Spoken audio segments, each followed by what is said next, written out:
take a seed, you plant it, you grow it, you dry it, you roll it, you smoke it, and it goes down smooth. Hey! Spanning the continent to bring you the truth about cannabis and marijuana law reform. I smoke pot and I like it a lot. CannabisRadio.com presents The Russ Belville Show, the voice of the marijuana nation. Hey, this is great, man. Now, here's your host, Radical Russ Belville. Good day, tokers and tokettes and non-toking lovers of liberty. It is Thursday, August 4th, 2016, and it's got to be 420 somewhere in the world. Thanks for being here. Glad to have you here as we come to you live from beautiful legal Potland, Oregon.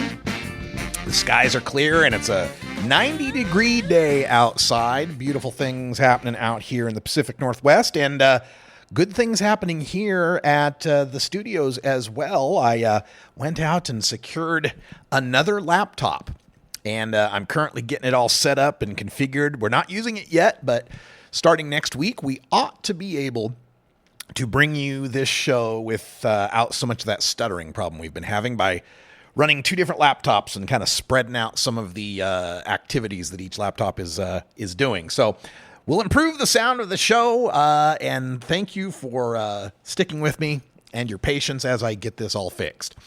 We got all sorts of things to talk about today, but first, let us celebrate the birthday of two of the greatest marijuana smokers in history. Today, August 4th, is the birthday of Louis Satchmo Armstrong. That's right, Louis Armstrong's birthday today. And, of course, Louis was one of the biggest celebrities of the early 20th century. Richard Nixon was a huge fan of the guy. And Louis was well known, of course, for being a marijuana smoker, too. He called it gauge or muggles or tea or jive. Another great marijuana smoker who's got a birthday today, President Barack Obama, king of the Choom Gang, master of the total absorption hit, the leading interceptor of the Hawaiian Teenage Marijuana Smoking League. It is his birthday today as well. And one other birthday of a non-pot smoker, but the relative of one. Happy birthday to my niece, Hannah, who turns 19 today. She's serving in the United States Navy in Chicago. I guess there's Navy stuff. They got the Navy Pier out there, right? So she's serving our country. And happy birthday to you, Hannah. When I turned 19, I was able to drink, but you got to wait another 2 years. Ha ha. All right, coming up on the show today, we've got all sorts of marijuana news to get to you and a couple of great guests to talk to today. Coming up at 12:30, we're going to do a Cannabis Chronicle segment where we're speaking with Chris Olson.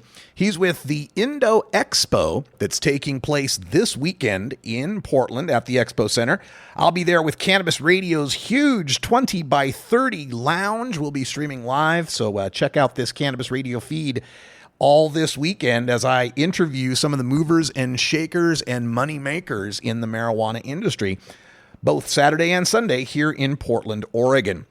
Then, after that interview, we'll have a chance to get into another interview. We're going to speak with Bree Whitehead. She's with the Stoned Media Group and a website and brand called Stoned Girls. So we're going to talk about Stoned Girls and a little bit about the empowerment of women or the objectification of women, depending on how you look at it, in the marijuana industry. In our first half hour, we're going to bring you the Cannabis Radio news. In our headlines today, we've got the Olympics beginning in Rio. We've got Scott's Miracle Grow jumping into the marijuana industry. We've got Colombian medical marijuana farmers to tell you about. We have a good privacy case out of the New Jersey Supreme Court concerning marijuana. We've got an interesting write-in candidate to tell you about in Missouri and a woman who escaped the clutches of the drug police for 25 years. She's finally been caught in Houston. We'll also do a behind the headlines on a study that's out asking young people on their experiences with booze, marijuana, and sex. That's all coming up right after this. This is the Russ Belville Show on CannabisRadio.com.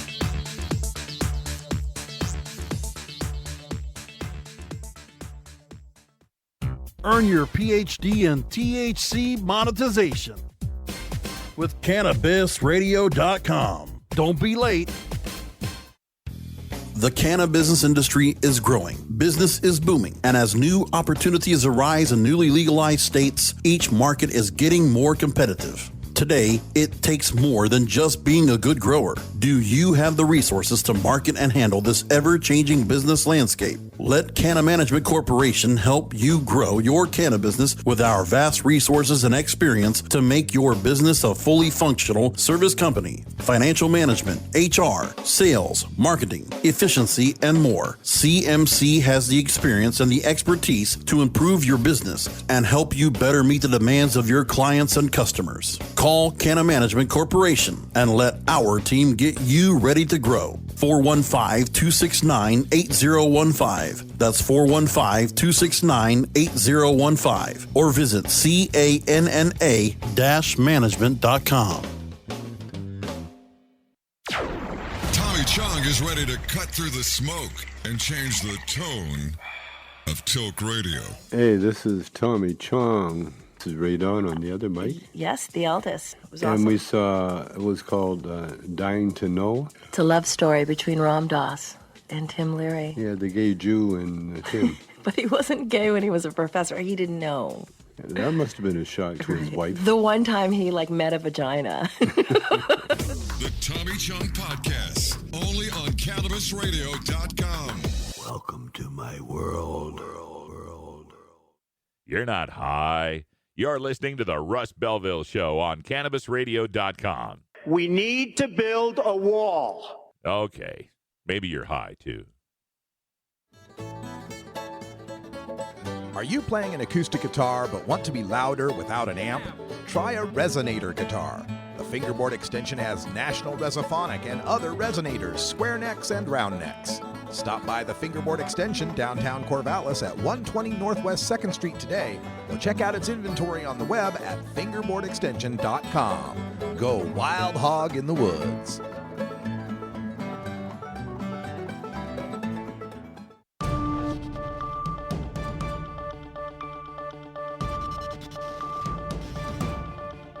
It's time for the Cannabis Radio News, covering the latest headlines in consumer cannabis, medical marijuana, and industrial hemp.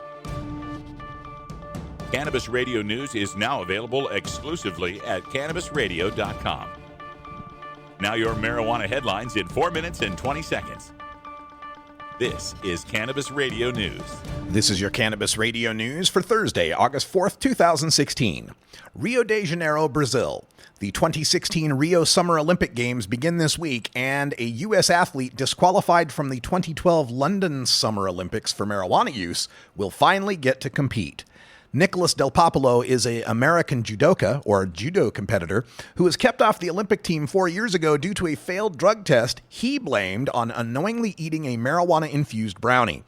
Another disqualified martial artist from 2012, American champion wrestler Stephanie Lee, is no longer competing in the sport.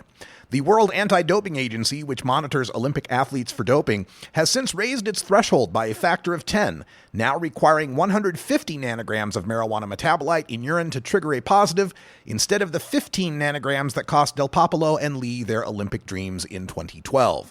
WADA specifically mentioned the need to keep athletes whose use was long before competition from failing their tests. Marysville, Ohio. Scott's Miracle Grow, the company famous for its lawn and garden products, has made another big investment in the legal marijuana industry by paying $136 million to purchase Gavita, a Dutch grow light company. Scott's has also signed a deal to purchase Botanicare, an Arizona company that makes nutrient and hydroponics supplies. Last year, Scott's paid $130 million to acquire California's General Hydroponics. Scott's runs its marijuana industry business through a subsidiary called Hawthorne Gardening Company, which is well known among cannabis growers for its Black Magic soil brand. Scott's CEO Jim Hagedorn sees investments as the company's chance to, quote, take advantage of something that's high margin, high growth, end quote. Rio Negro, Colombia. Colombian farmers are beginning to plant their first legal cannabis crops since the government legalized medical use of marijuana. But unlike other countries and states where such use is legal, Colombia also legalized the export of medical marijuana products, like salves and tinctures.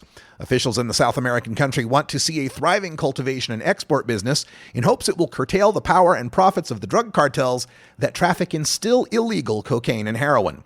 A Canadian company, Cielo, received a license in June to produce cannabis products, which it plans to import back into Canada. Cielo estimates that once their cultivation facilities are up and running, they will be able to produce marijuana flowers wholesale at just a nickel a gram. Bridgewater, New Jersey. The New Jersey Supreme Court has upheld the right to privacy for a man whose aunt reported his closet marijuana grow to the police. Michael Cushing, age 29, was living in the home of his aunt's mother when his aunt, Lisa Milroy, became suspicious about her mother's high electricity bill. Milroy then entered Cushing's bedroom while he was away and discovered grow lights and cannabis plants in Cushing's closet. Milroy called police and escorted them into the bedroom and closet. Police then obtained a search warrant and seized 16 cannabis plants. Cushing pleaded guilty to cultivation charges and was sentenced to 10 years in prison. The Supreme Court agreed with appellate courts that determined Milroy violated Cushing's expectation of privacy and had no right to show police that closet. The case will now be retried to determine if that evidence should have been suppressed. If it is, Cushing's conviction could be overturned. If not, Cushing will be resentenced. Kansas City, Missouri. Chief Juana Doobie's dream of representing Missouri in the U.S. Senate has gone up in smoke.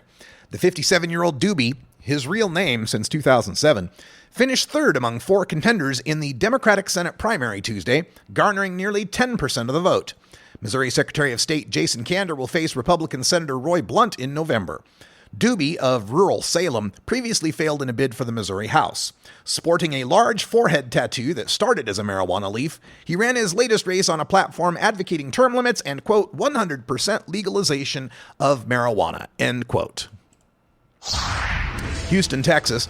A woman has been caught in Mexico more than 25 years after she failed to appear in federal court in Texas to be sentenced on a drug charge. Lorena Salazar Galvin, age 47 and a U.S. citizen, was taken into custody in May as she tried to cross the border from Mexico into the United States. She had been charged with distributing 79 pounds of marijuana.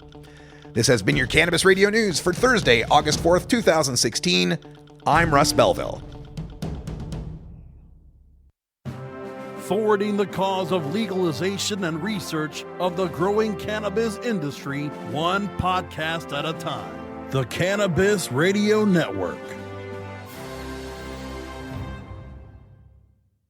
Play as Ted Growing, expelled botany sophomore and the biggest grower in town, only on Weed Firm Replanted. Available on the App Store and Google Play. It's a lot of work being the biggest grower in town. Maintaining a room full of plants while dealing with a slew of eccentric customers? From a hardcore partier to the curious neighbor next door. Is anybody home? Help me expand my bud business by unlocking new strains, customizing my grow room, and completing challenges that you can't get enough of. Grow your empire so big you can see it from space. Low on funds? Don't worry. Weed Firm Replanted is free to download. Download Weed Firm Replanted for free on the App Store and Google Play today. Get growing, Mr. Growing. Hey, this is Willie Nelson, or Normal. And I smoke pot and I like it a lot. I learned a long time ago that marijuana is a lot safer than alcohol. There's nothing wrong with the responsible use of marijuana by adults. It's time we stopped arresting and started respecting those who smoke marijuana responsibly. To learn what you can do to help, contact Normal at norml.org or call toll-free 888-67-NORMAL. The Russ Belville Show is blogging and podcasting daily at radicalruss.com. Don't want to spend money on a night out, but don't know what to do other than watching TV or playing video games? Consider playing guitar, bass, banjo, or mandolin. The instrument will give you hours of entertainment with friends with minimal expense. Stop by the Fingerboard Extension downtown Corvallis at 120 Northwest 2nd Street today, or check out its inventory on the web at fingerboardextension.com.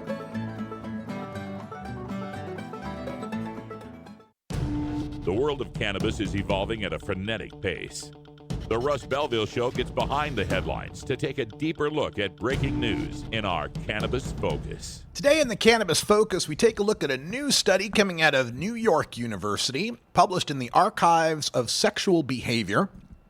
And it's a study on young people, their use of alcohol and marijuana, and what difference it makes in their sexual experiences. According to one of the lead researchers, Joseph Palomar, quote, "It is important to examine users' sexual experiences and sexual risk behavior associated with use to inform prevention and harm reduction," end quote. Now, in the study, they interviewed 24 adults, 12 males, 12 females, all heterosexual, all HIV negative, who recently used marijuana before sex. And then they compared that with people who had used alcohol before sex and tried to figure out what were the differences. And what they found is that the alcohol users more commonly were seen to be outgoing and more often facilitated connections with potential sexual partners. In other words, booze gets you laid more than weed does. However, they also noted that alcohol was more likely than marijuana to lead to what they call atypical partner choice or post-sex regret. Let me translate. Booze gives you beer goggles. And you may wake up like Willie Nelson once said, I went home at 2 with a 10 and woke up at 10 with a 2.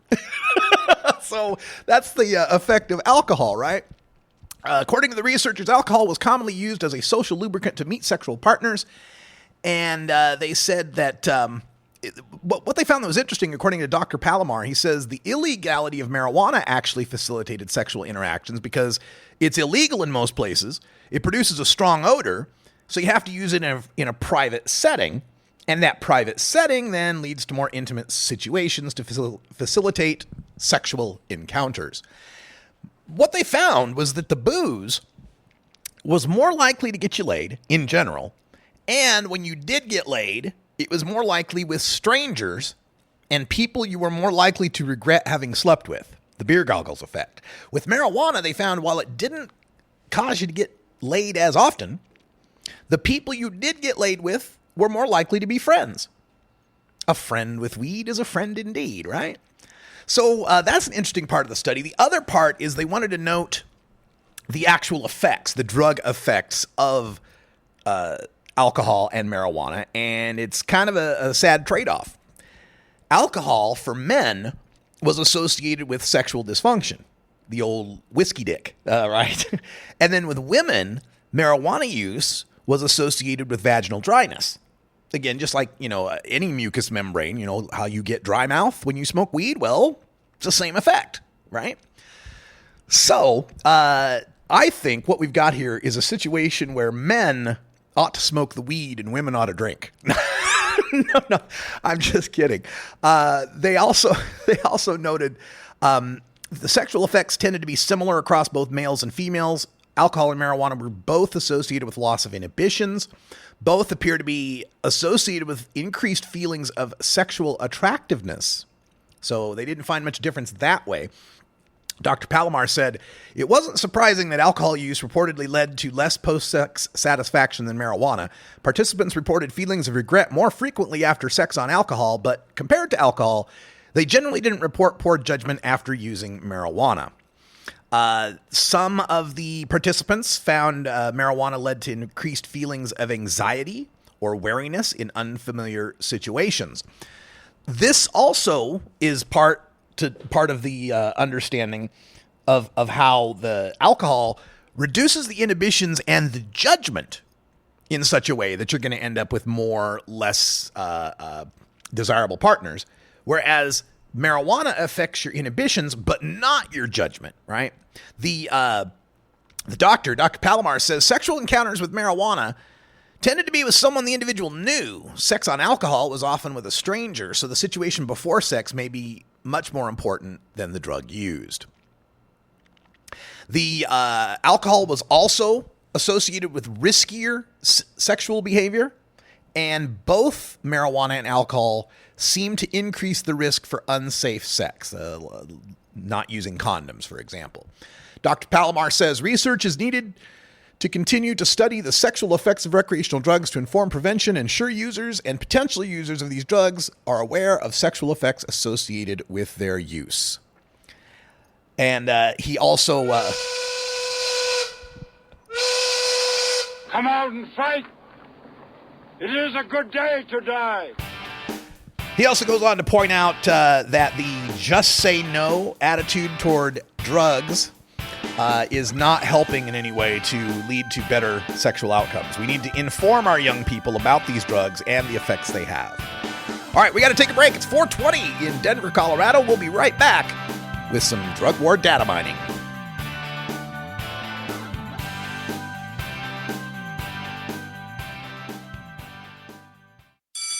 Next to THC and CBD, you can now add CBR to your cannabis vernacular. CBR as in cannabisradio.com. Cash? Sorry.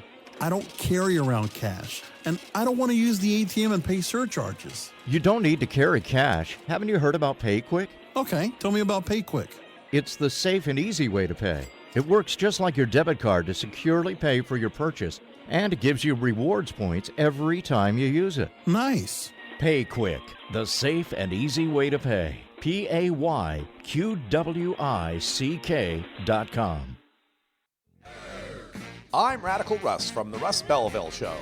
Good day, everybody. Radical Russ here in Aspen, Colorado at the Alaska Northwest Cannabis Classic, at the 26th Annual Boston Freedom Rally, at the High Times Cannabis Cup Northern California, Day 1 of CannaCon in Seattle, Washington. It's the Russ Belville Show, the NPR of POT, weekdays live at 6 Eastern, 3 Pacific, exclusively on CannabisRadio.com.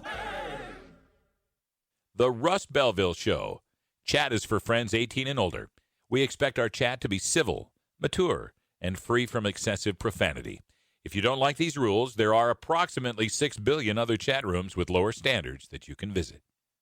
Hey everybody, it's Radical Russ here from 420 Radio, inviting you to be like me and get your ink done at Lucky Horseshoe Tattoo, Fort Worth's most female-friendly, clean, sterile, awesome tattoo shop.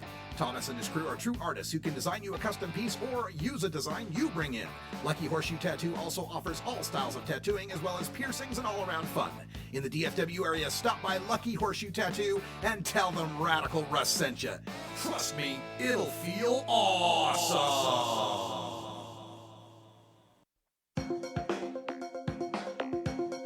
Promoting the end of adult cannabis prohibition is easy because we have facts, science, reason, compassion, evidence, truth, and logic on our side. It's even easier when researchers catalog it all for us. Learn how to gather the facts on marijuana use, arrests, seizures, rehabs, drug tests, and more on this edition of Drug War Data Mining.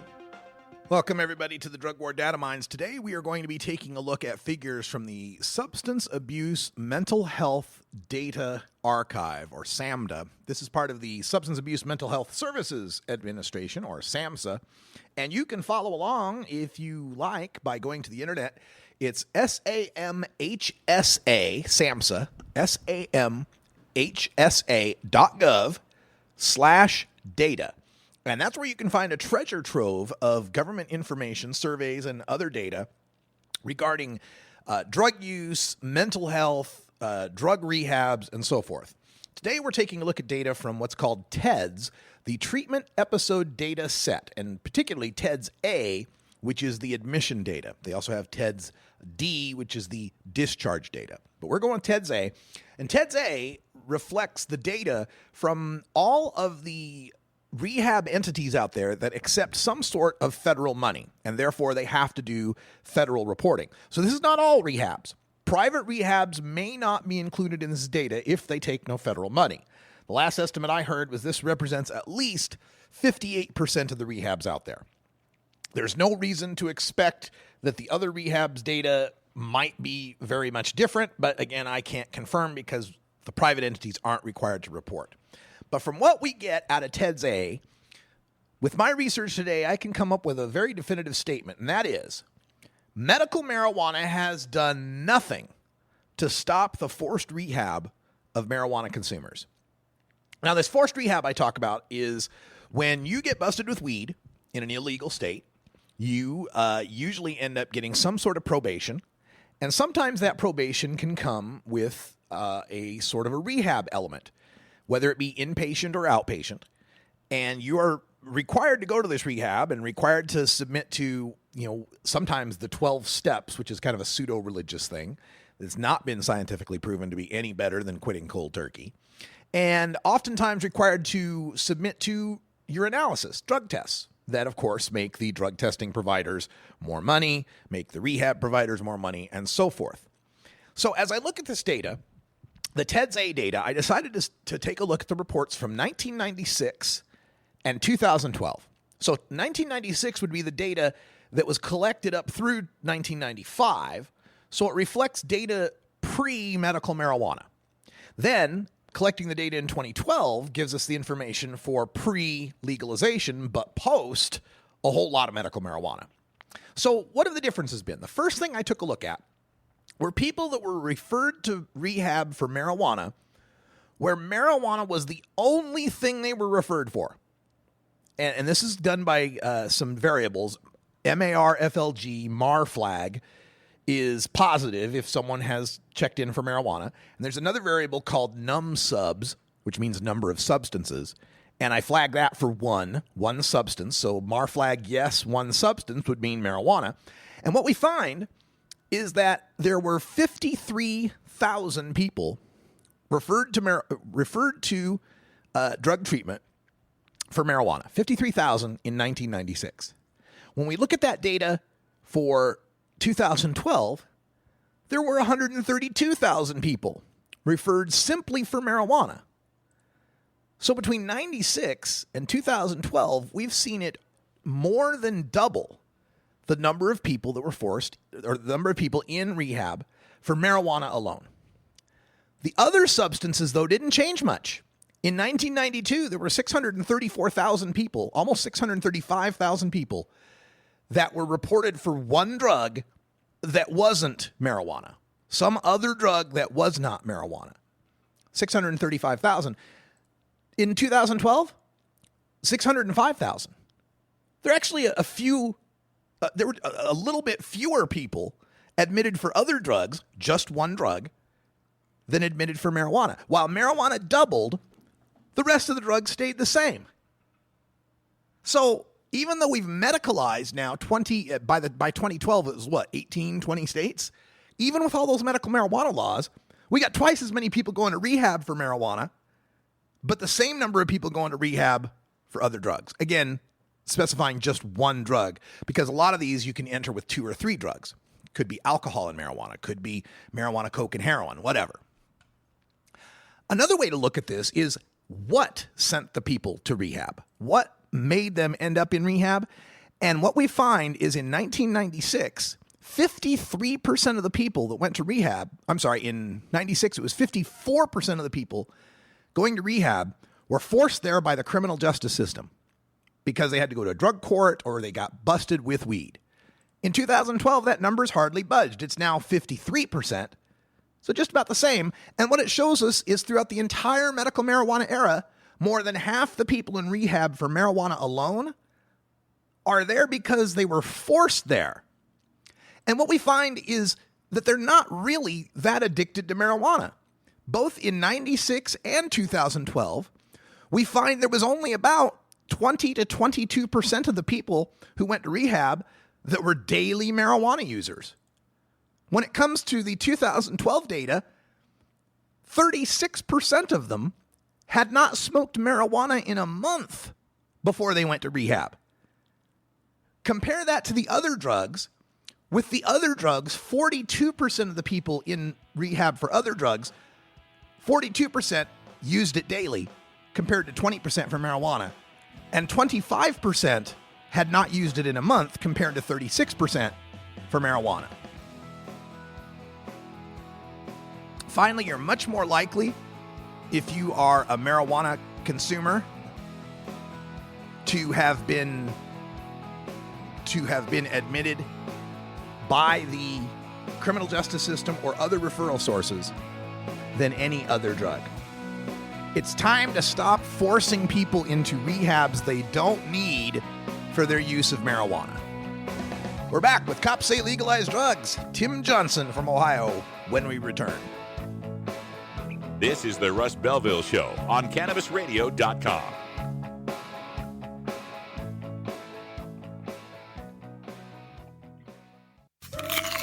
Keep your cannabis cravings under control. Feed your mind with CannabisRadio.com. Dr. Dabber, hurry! Its temperature is shooting past 1,000 degrees Fahrenheit. It's burning up. I'm afraid for this little guy, it's just too late. What caused the problem? Only Dr. Dabber can maintain the perfect temperature for a smooth-tasting, slower burn. This standard vaporizer lost all of its health benefits, sending it up in smoke. So you're telling me that most vapor pens burn so hot they produce smoke, not vapor? Correct. Keep away from those standard vaporizer pens and turn to Dr. Dabber. Doctor's orders. Less heat, more flavor. Hi, I'm Montel Williams. Most of you know me as a talk show host, but I'm also an author, actor, single father of 4, avid snowboarder, and I'm also a medical marijuana patient. Living with multiple sclerosis, I'm in pain every day. Medical marijuana is my last resort, and it helps me when all other drugs have failed. If you'd like more information about medical marijuana, you can contact the Marijuana Policy Project at mpp.org or call 1-877-JOIN-MPP. You're not high. You're listening to the Russ Belville Show on CannabisRadio.com. I beat China all the time. Okay. Maybe you're high, too. Coming soon to a city near you, Cannabis Finance Boot Camp. Get all your cannabis accounting, legal, and compliance questions answered by their knowledgeable panel of industry experts who want to help your cannabis business boom. Whether you're a grower, dispensary operator, or a newcomer to the field, your cannabis business needs Cannabis Finance Boot Camp. For information on upcoming events, visit CannabisFinanceBootCamp.com.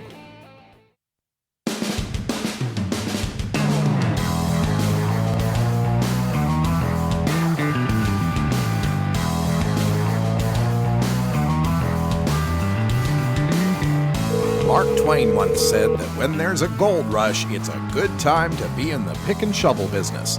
Today, we look at the rapidly evolving markets in the marijuana green rush in our Canna Business Chronicles.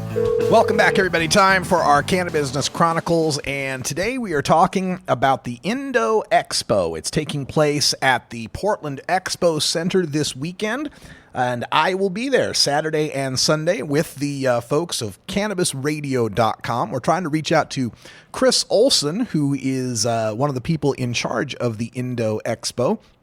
He's very busy, and we're trying to get him on the line. Is expecting our call. We'll see if we can get him here.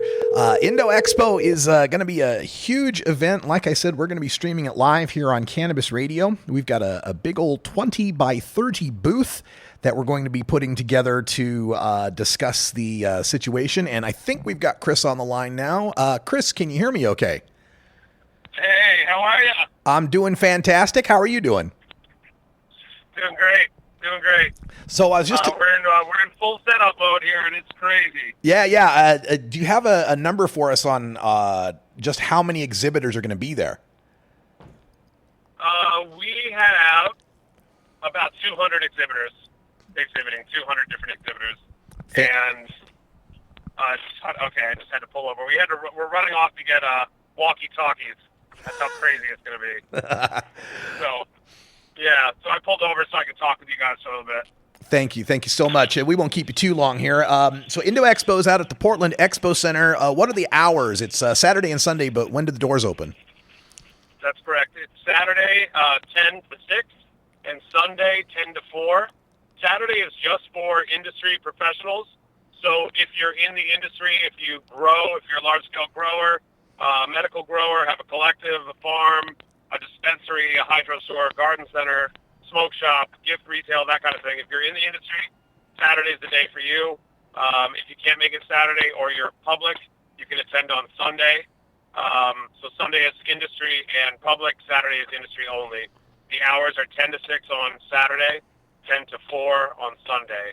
And also Sunday, we will have a career fair. So anyone looking to get a job in the industry, come on down. We'll have resume reviews, and it's $40 in advance or $30 it's $30 in advance online at www.indoexpo.com, or $40 at the gate. Okay, folks, get online. And all the seminars are complimentary too. Yeah, for everyone. Get online to indoexpo.com. That's INDOEXPO.com. Get those $30 tickets while you still can.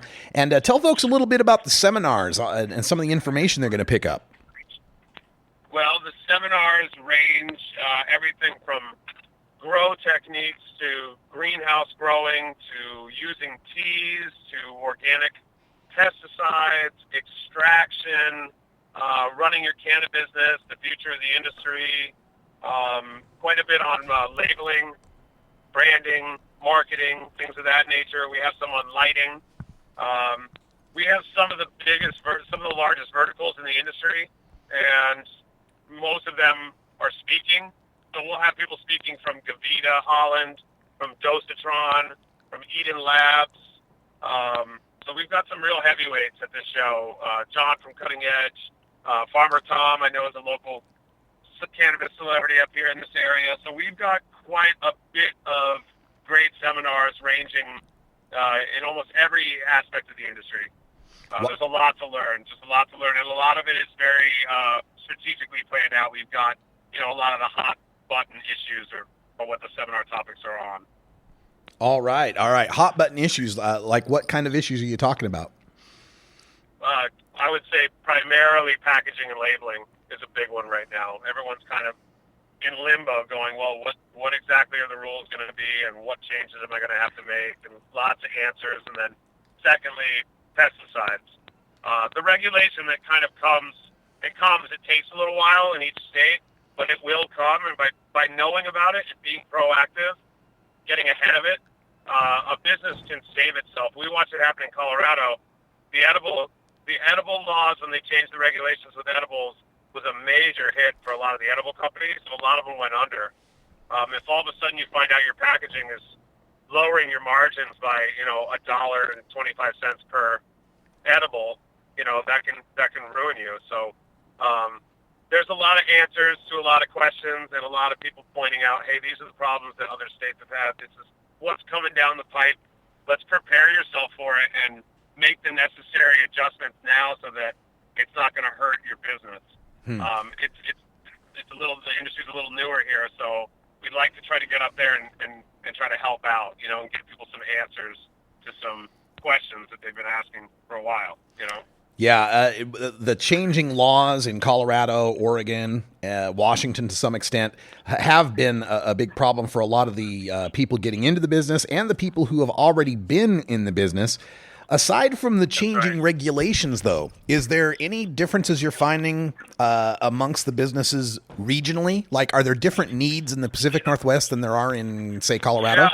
Yeah. Actually, we are really enjoying the climate here in the industry. The weather's actually amazing too. But it seems that the state of Oregon is really welcoming the industry. It's much more friendly, and the rules seem to be much simpler put. Some of these things that we got in Colorado were literally doorstops, and here it's a one-page form to switch over from medical to rec. I mean, it's in layman's terms. It's something you can read and understand. So I know it's hard for people here in Oregon and the rules and the changes, and it's a big adjustment, but believe me, it could be a lot worse. And so I like the way the industry works here, and I also like how comfortable it is, and there's a lot of people growing quite a bit too. And it's easier for people to have farms. I'm down in Southern Oregon. We relocated out to Oregon this year because we love it so much out here, and I just think it's great down there where we're at in Applegate. Almost everyone grows, and it's just nice and comfortable, and it's refreshing, So is it your opinion then that if someone's wanting to break into the marijuana industry, that Oregon is the place to be? I I think Oregon is a great place to be. I wouldn't say it's the place to be, but it's a great place to be. I moved here personally, so I really like it, and I think that there's a lot of exciting things happening in the industry. I think that the show is really going to help to create a platform where people can come and showcase that. I think the timing is perfect. The timing and the location, the tenor of the industry, everything is just right. Like the stars are aligned with this event. I can just tell already. It's going to be amazing. We're speaking with Chris. We're all really excited. Yes. We're speaking with Chris Olson from Indo Expo. You can find out more at indoexpo.com. It's taking place this weekend in Portland at the Expo Center. Saturday is industry only. Sunday is industry and public. They've also got a job fair going on Sunday if you want to get yourself a job in the cannabis business world. And Chris, as marijuana becomes more legal, this November we've got 5 states voting on it. We could lock up the entire West Coast and Southwest. And with that, we're seeing, and with that, we're seeing more and more of these expos. How will Indo Expo grow and compete as we get more and more legalization? I think our show, it's almost a different animal than these other shows out there. A lot of these events they're kind of saying like, hey, come check out the pot show. It's like a pot circus. It's just a bunch of celebrities and football players and just the same recycled recurring, it might as well be blow-up dolls at this point, just dragging them around. And it's like enough's enough. Our show is a real industry show. It's for the industry, by the industry. The people walking the floor are cool, seasoned vets. They've been in it. They know what they're there for. You're not teaching people how to pH their water and stuff. We welcome newcomers, but it's not a consumer show. It's, we're also not charging our buyers money. I think that's a really good point. That's something that sets our show aside. We want to share the platform. We want people to get the education and the knowledge and the connections. We're not trying to covet those. We're not trying to keep a hold of those things and say, oh, you can only have these connections if you pay us a lot of money. That's not what our show is all about. We don't charge our buyers. Our booth prices are all inclusive. It includes everything that you need. We even pick up the parking spot. We go around all the dispensaries and the hydro stores and the garden centers, and we invite them to come, and we don't charge them money. Our seminars are complimentary. Our party is complimentary. Like, we do all this stuff to give back to the industry that's supporting us, and we want to say thank you to everybody in Oregon, too. I mean, everyone's just been so behind the show. It's just amazing how much support we've gotten, and I think that that's reflective of the industry and the good things that are coming because of the cannabis industry in Oregon. I really think this is where everyone's going to come together, get a lot of things figured out, and get to work. All right. Get this thing dialed in. Well, Chris, we got about a minute left here. You briefly mentioned something about a party. Well, we can't really talk about the party too much. Okay. What party? What party? Yeah, okay. Exactly. I must have been. You need a golden ticket. Yeah. Everybody look under their seat for the golden ticket. I smoke a lot of weed. I must have been hearing something. All right. It's Indo Expo this weekend at the Expo Center in Portland. You can get there on the yellow line on the Max if you're into the into the public transpo. Anything else in the last 20 seconds here you want to give a shout out to? No, that's it. Thank you guys so much at Cannabis Radio. We really appreciate you guys too, and we have a big lounge set up for you guys, so you guys will be broadcasting from the events. And our handles are Instagram, Twitter, and Facebook are Indo Expo Show, at Indo Expo Show. And again, our website is www.indoexpo.com. It's Saturday and Sunday. Saturday just for industry, Sunday for industry and public. And everybody come on down and check out the show. It's gonna be a great time. Right on. Well, thank you, Chris Olson, for taking the time, pulling over and talking to us. I'll let you get back on the road because I know you got a lot of stuff to finish. Thank you. Thanks, guys. Take care. We'll see you in a couple days. All right. We'll see you at the Expo. That's Chris Olson from the Indo Expo. We'll be there all weekend in the huge lounge. You heard it from him. Stay tuned. We're going to take a quick break, pay some bills, and when we come back, we've got another guest joining us, Bree Whitehead from the Stoned Media Group, telling us about Stoned Girls.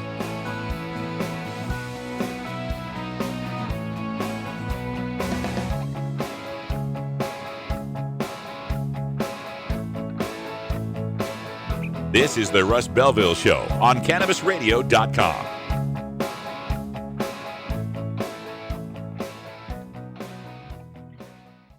From dabs to chibas, sativas to indicas, we roll out a whole concentrate of fresh new content every week. It's like going from the greenhouse to the dispensary. CannabisRadio.com. Great websites today need expert web design and development and need to be e-commerce ready and mobile friendly. But building a marketable and profitable website can be an uphill climb. Ready to make your new website or replace your existing website? Think Orange as the new way to get in the black. Orange Hill Development works with Fortune 500 companies and offer the same top quality development service at a fraction of what other providers charge. Brands like Absolute, Carlsberg, and Nestea trust Orange Hill Development. Find out why you should trust your website with Orange Hill. Contact Orange Hill for a consultation today at orangehilldevelopment.com. I'm Radical Russ from the Russ Belville Show. Senator Mark Madsen of Utah. Mark, welcome to the show. Everybody kind of turns a blind eye. They obviously have to go to some other state. Representative Lou Fredericks. We're going to get something on the order of nonviolent possession offenses. State Representative Kathy Tilton. Where does it go from personal use to commercial use? It's the Russ Belville Show, the NPR of POT, weekdays live at 6 Eastern, 3 Pacific, exclusively on CannabisRadio.com. The Russ Belville Show, where the truth about marijuana gets more than a minute to speak. When you are starting up a medical cannabis business, you want a fired-up lawyer who understands the needs of cannabis consumers. The Law Office of Lauren Vasquez is your fired-up lawyer for the cannabis industry. Visit her website, fireduplawyer.com, or call 1-855-MMJ-LAWS for more information. That's 855-665-5297 for Lauren Vasquez, your fired-up lawyer, or email fireduplawyer@gmail.com.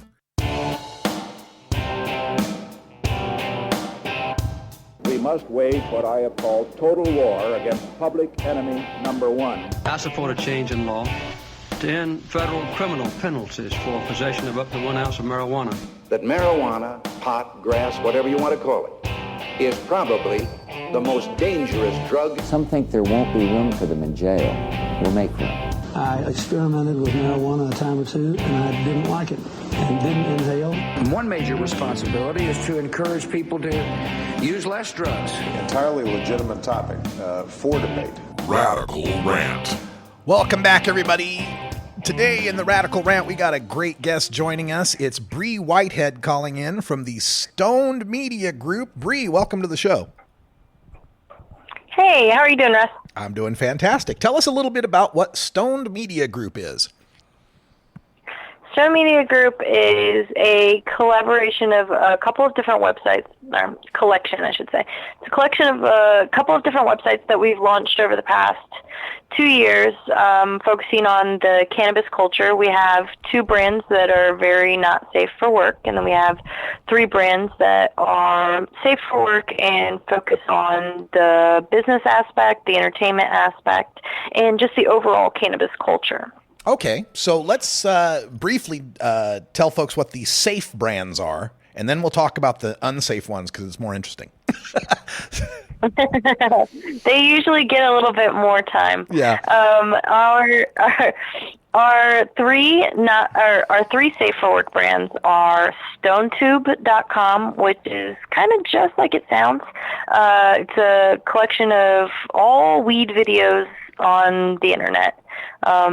And then there's High Finance Report, which focuses on the business aspects of the cannabis industry. And then we have Stoned Insider, which focuses on kind of everything. It's a bit more like a Vicey type brand versus like more playful and lighthearted like some of our other ones. Okay. So great stuff for finance and for the industry and just to watch some stoner videos. Now let's talk about the not safe for work ones. What do you got going there? So those 2 are my first brands that I launched. So there is StoneGirls.com, which is one of my favorites. It'll always be my baby, which is exactly what it sounds like. It's a bunch of naked girls smoking weed. And then we've got like funny, very lighthearted articles. We cover a lot about sex and weed, and we we have quizzes. It's very lighthearted BuzzFeed stoner, but it really focuses on girls getting naked and smoking. And the other one? And then we have Naked Weed Report, which is almost exactly like it sounds. It is a naked news show.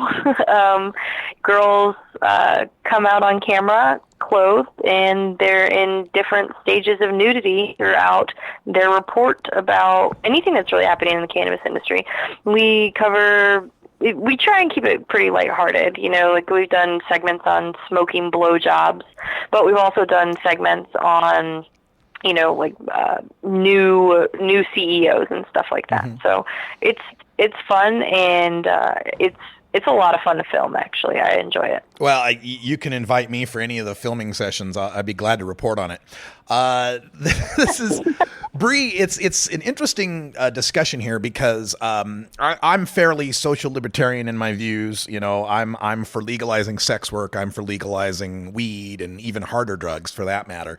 But within the marijuana movement, there's kind of been a controversy around this. We have groups like Women Grow, and we've got some females who don't like the idea of buds and babes or advertisements with scantily clad women. Do you get pushback from that segment, and how do you respond to it? Oh yeah, all the time. I get called like a really bad feminist all the time. That's one of my favorite ones. I don't see the problem. I think that a beautiful woman versus a man is always going to sell something. It's just, that's what it is. I think that women grow. I think I shouldn't single out Women Grow. I think that women or people that have that narrow-minded to think that these women are somehow being coaxed into doing this. Most of the women that work for me, I have this, when I started doing this, I had one big rule, which was to be a light behind their eyes. Which, if you're hiring some girls, you may not see that light, and you may be like, man, I can't, we can't work with you. Because we're an adult, that's what we do, and there are girls that maybe you're doing it for the wrong reasons.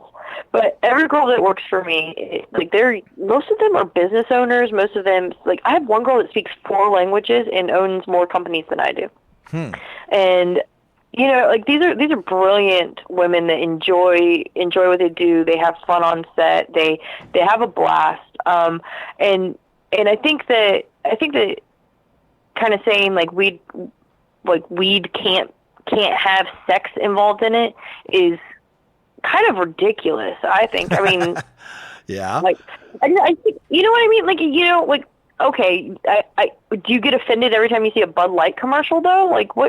Where's that line for people? If you go to a restaurant and an attractive waitress is serving you, now she doesn't have to be wearing anything inappropriate, but she's attractive, there's a pretty good chance that you are going to give her a better tip than you would the mousy girl that didn't wear makeup that day. It's just that is the human condition. That has nothing to do with anything else other than attractive people sell things. That's all it is, at least for me. Yeah. Now the website again, these are not safe for work. It's stonedgirls.com. And what was the second one you mentioned? NakedWeedReport.com. NakedWeedReport.com. I do headline news every show here on the radio, and I'm naked all the time, but nobody knows it. So no, I'm just kidding. Not naked at all. We've just gotta film it and put it on Naked Weed Report. You still want to get hits, don't you? Yeah, I think I'm not gonna lie. I think I might lose some viewers off of that. I think so. Let's stick to radio for myself here. So, Bree, how did you start Stoned Girls? What were you in the adult space first and then moved to weed? Were you in the weed space first, brought in adult? Was it all new to you? How did that happen? Actually, for me personally, it was. I'd like to say it was all new. I luckily and happily answered a phone call for a position that someone had referred me for, that this guy was doing. He's an investor, and he wanted to start a company that was focused on like a vaporizer marketplace. And he kind of like dumbfounded me by like some of the conversation we were having over the phone, and so I was totally interested in him. And I came in, we talked a bunch, and then we tried to launch that vaporizer marketplace, and we ended up sadly getting shut down by the DEA over something really silly. And we kind of like, him and I vibed so well, and we had talked about like just so many other like brands that we could like launch outside of that one marketplace. And he has a very large adult company, so he's very familiar with the adult space. And I've never done anything in adult, and that vaporizer marketplace was kind of my first like jump into even a peripheral cannabis brand. Yeah. And so we kind of came back and forth, and we spent probably 6 months just like keeping in touch and talking. And then Stone Girls happened. We just started like we actually were like, hey, is this domain available? Oh God, it is available. Like, let's go, and just kind of like snowballed from there. And then we spent about 6 months building and launching, and that was it. Yeah. How many women can you estimate have appeared on Stoned Girls? I have over 40 models. I have 30 active ones, and I actually, you know what? I think I have over 60. Because I always kind of try and black out that first year a little bit, because we definitely evolved and we definitely got better and bigger. We have, like, when we do a photo shoot, and I would say about 30% of the girls are girls that return, that we request to return. But when we do a photo shoot, we do like 4 days straight, and we do so. It's a pretty big production. So we have about, typically when we try and shoot at least twice a year, and then we do like some kind of like one-off shoots with specific girls throughout the year. But we have in 1 year we'll probably get about 40 new models. So wow. Those are and models, can they apply through your website if they're interested? Oh, absolutely. Go to stonegirls.com/submit, or feel free to email us at girls@stonegirls.com. Fantastic. Now, do you have any plans? We got about a minute left. Do you have any plans for expansion? Maybe stoned dudes for the ladies and the gay male audience? I get that question all the time. Maybe one day. I do own stonedboys.com, so maybe one day. All right. So you heard it there, my female listeners. If you want stonedboys.com to get online, send some email Bree's way and let her know that you would support such a website. We can get that happening. Yeah. We're all inclusive here at the Russ Belville Show. So Bree, just to wind things up here, are there any other? You mentioned all the websites. You want to run through the safe for work ones again for the folks that joined us late? Yeah, we have stonetube.com, highfinancereport.com, and stonedinsider.com, all of which are fun. And if you get a chance, or if you can't, write down all of those so quickly, just go to stonedmediagroup.com. Oh, yeah, the all-in-one, stonedmediagroup.com. You can find all the websites we've been talking about, 3 safe for work, 2 not safe for work, plenty to look at. Bree Whitehead, thank you for joining us on the show and telling us about this. All right, thank you so much, Russ. All right, have a great day. And that's all the time we got for Hour 1. Thanks for joining us. Stay tuned for Hour 2. Toker Talk Radio is up next, where we get a little political. Yesterday, Governor Gary Johnson and Governor William Weld appeared on CNN at the Libertarian Town Hall. We'll talk a little bit about that.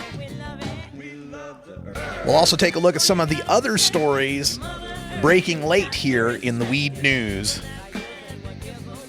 And don't forget, this weekend, our live coverage from Indo Expo in Portland, Saturday and Sunday, 10 to 6 on Saturday, 10 to 4 on Sunday. For everyone here at CannabisRadio.com, I'm Radical Russ. Thanks for joining us. Until next time, take care of each other, tokers. This is the Russ Belville Show. The Russ Belville Show is blogging and podcasting daily at RadicalRuss.com. You take a seed, you plant it, you grow it, you dry it, you roll it, you smoke it. You take a seed, you plant it, you grow it, you dry it, you roll it, you smoke it. You take a seed, you plant it,